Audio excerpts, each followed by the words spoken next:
Audio book वाङ्मय 66 युग निर्माण योजना दर्शन स्वरूप व कार्यक्रम चैप्टर 1 पार्ट 8 जागृत आत्माओं में दिव्य प्रकाश का अवतरण।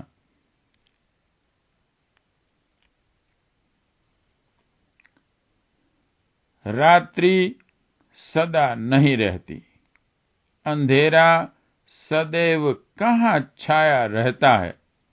विपत्ति की घटनाएं निरंतर कब घुमड़ती हैं। ग्रहण देर तक कहाँ बना रहता है। अशुभ घड़ियां आती तो हैं, पर देर तक नहीं रहती।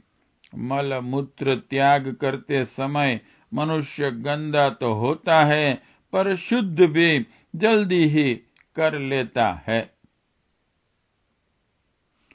दुख, अपमान, संकट, घाटा, दुर्भाग्य, विग्रह आदि के क्षण आते तो हैं, पर जल्दी ही चले भी जाते हैं। मनुष्य के ऊपर इन दिनों असुरता का आक्रमण हुआ है और सूर्य चंद्र पर पड़ने वाली राहु केतु की छाया की तरह ग्रहण लग गया है। यह असमंजस की घड़ी अधिक समय तक स्थिर नहीं रह सकती। अंधकार के बाद प्रकाश आता ही है। अब प्रभात के सूर्योदय का प्रकाश उदय होने में देर नहीं। उषा काल की आभा प्राची में लालिमा बनकर प्रकट हो रही है।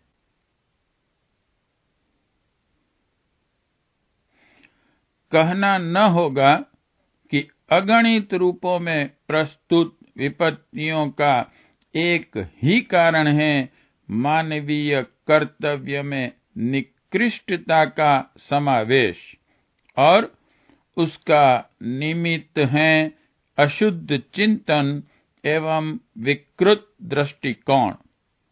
समस्याओं की संख्या हजार लाख है। चेचक की फुंसियों की संख्या बहुत है। हर फुंसी का अलग से उपचार नहीं हो सकता। रक्त शुद्धि की एक ही दवा हर फुंसी को अच्छा करेगी। समस्याएं दिखती तो अगणित हैं। जिधर दृष्टि उठाकर देखें उधर ही अंधेर अनाचार दिखाई पड़ता है। पर है यह समुद्री तूफान के कारण उठी हुई गरजती उफनती हुई लहरें हैं। हर लहर को पकड़ना रोकना कठिन है। तूफान रुकेगा तो ही लहरें रुकेंगी। अलग अलग समस्याओं और विकृतियों का लेखा खोजा लेने लगें तो उसका ब्यौरा तैयार करते हुए सिर चकरा जाएगा। उनके अलग अलग उपाय सोचना तो और भी कठिन है। फिर उन उपायों को कार्यान्वित करने के साधन खड़े करने की रूपरेखा बनाई जाएगी तो उतना कर सकना असंभव प्रतीत होगा।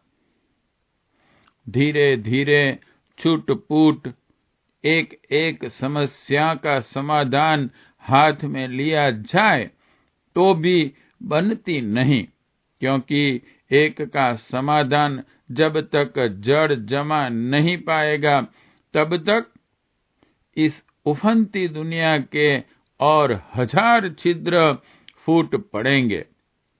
राष्ट्र संघ के सचिव इसी में तो चिंतित रहते हैं। एक क्षेत्र की समस्या सुलझ नहीं पाती तब तक दूसरी नई खड़ी हो जाती हैं। ऐसा होना स्वाभाविक भी है। सड़े तालाब में से लाख करोड़ मच्छर पैदा होते हैं। एक एक मच्छर को पकड़ना और मारना कठिन है। तालाब की सफाई करने से ही उस विपत्ति से छुटकारा मिलेगा। विपत्तियां और विकृतियां भौतिक अवश्य हैं, पर उनका स्थायी समाधान दार्शनिक आधार पर ही किया जा सकता है। युग परिवर्तन का मूल उद्गम इसी पर केंद्रित है। भगवान वह प्रक्रिया खड़ी करने जा रहे हैं जिसमें मनुष्य को अशुद्ध चिंतन के दुष्परिणामों का भान हो, वह अपनी भूल समझे और उसे सुधारने के लिए उलट पड़े। यह प्रक्रिया जिस क्रम से संपन्न होगी, उसी अनुपात से विकृतियों के समाधान अनायास ही अप्रत्याशित रूप से निकलते चले आएंगे।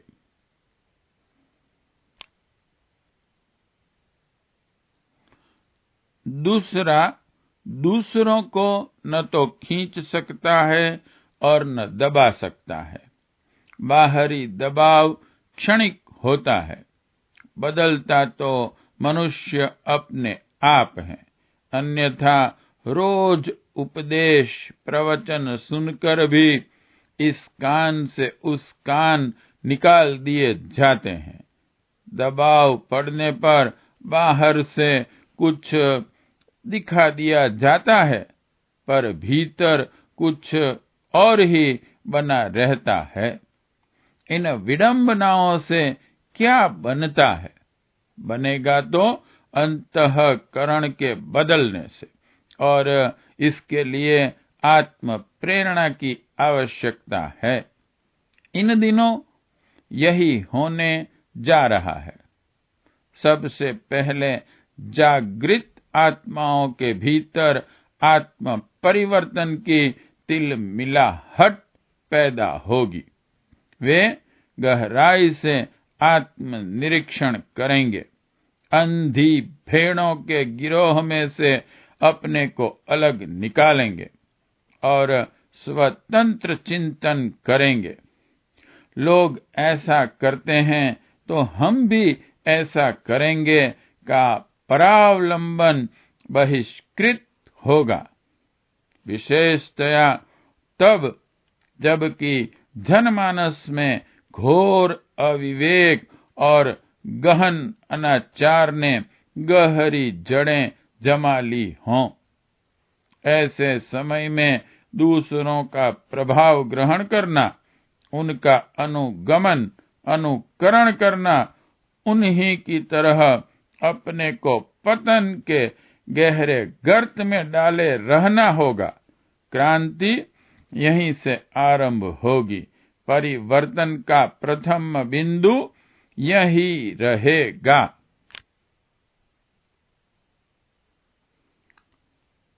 युग परिवर्तन का आरंभ व्यक्ति परिवर्तन की उग्र प्रक्रिया के साथ आरंभ होगा। इसके लिए भगवान ऐसा सूक्ष्म प्रेरणा प्रवाह उत्पन्न कर रहे हैं जो हर जीवित और जागृत आत्मा को व्याकुल बेचैन कर दे। अपनी स्थिति पर पुनर्विचार करने के लिए हर घड़ी विवश करें और उसे घसीटकर उस स्थान पर खड़ा कर दें जहां स्वतंत्र चिंतन अनिवार्य हो जाता है। विवेक का प्रकाश जब अपनाया जाता है, तब अंधेरे की आशंकाएं और विभीषिकाएं सभी तिरोहित हो जाती हैं। ईश्वरीय प्रकाश विवेक के रूप में अवतरित होता है और जहां भी वे दिव्य किरणें पड़ती हैं, वहां अंधानुकरण एवं पूर्वाग्रहों का विनाश होता है। मनुष्य इतना साहस अनुभव करता है कि औचित्य के मार्ग पर अकेला ही चल पड़े, भले ही उसके तथाकथित शुभ चिंतक उसके लिए उसे रोकते टोकते ही रह जाएं। आत्म परिवर्तन के साथ साथ यही जागृत आत्माएं विश्व परिवर्तन की भूमिका प्रस्तुत करेंगी। प्रकाशवान ही प्रकाश दे सकता है। आग से आग उत्पन्न होती है, जागा हुआ ही दूसरों को जगा सकता है। जागरण की भूमिका जागृत आत्माएं ही निभाएंगी। आत्म परिवर्तन की चिंगारियां ही युग परिवर्तन के प्रचंड दावानल का रूप धारण करेंगी। यही सब तो इन दिनों हो रहा है। जागृत आत्माओं में एक असाधारण हलचल इन दिनों उठ रही है। उनकी अंतरात्मा उन्हें पग पग बेचैन कर रही है। ढर्रे का पशु जीवन नहीं जिएंगे। पेट और प्रजनन के लिए, वासना और तृष्णा के लिए जिंदगी के दिन पूरे करने वाले नर कीटों की पंक्ति में नहीं खड़े रहेंगे। ईश्वर के अरमान और उद्देश्य को निरर्थक नहीं बनने देंगे। लोगों का अनुकरण नहीं करेंगे, उनके लिए स्वतः अनुकरणीय आदर्श बनकर खड़े होंगे। यह आंतरिक समुद्र मंथन इन दिनों हर जीवित और जागृत आत्मा के अंदर इतनी तेजी से चल रहा है कि वे सोच नहीं पा रहे हैं कि आखिर यह हो क्या रहा है। वे पुराने ही हैं, पर भीतर कौन घुस पड़ा जो उन्हें ऊंचा सोचने के लिए ही नहीं, ऊंचा करने के लिए भी विवश और बेचैन कर रहा है। निश्चित रूप से यह ईश्वरीय प्रेरणा का अवतरण है।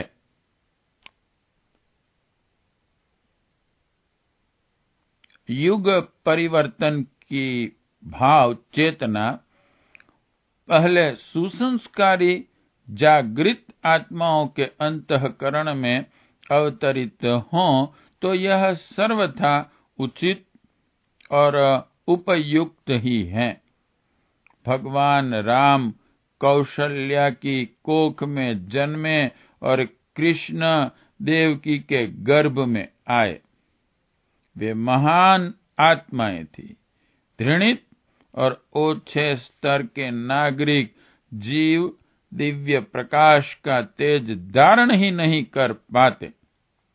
नव जागरण का प्राथमिक श्रेय निश्चित क्रम से सुसंस्कारी जागृत आत्माओं को मिलेगा। वे ही आगे आवेंगी, मशाल की तरह जलेंगी और सर्वत्र प्रकाश उत्पन्न करेंगी। अविवेक और अनौचित्य के बंधनों से वे स्वयं मुक्त होंगी और अपने आदर्शों से असंख्य लोगों को अनुगमन के लिए प्रभावित ही नहीं, बाध्य भी करेंगी।